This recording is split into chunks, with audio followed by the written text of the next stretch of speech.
Kagalit. Andiyan lang ako labak. English si na Tricia. Ayan, oh.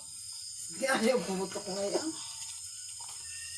Ayan, nandun nila. Meron hong ano, minauha. Minauha doon sa labak. Meron hong pati anak sa labak. May mga agas na hindi binyagan. Oo, baka si Ilina yung hindi binyagan. Ay, tapos ko. Minauha hong bata sa labak. Ay, hindi kaya. Pauwi. Ay, kaya galit pauwi. Yan ay pinabayaan ng magulang. Ayan eh, ang kada. Yun daw ay agas nung unang panahon. Kagalit ah. Oh. Agas na bata. Nahapit. Siguro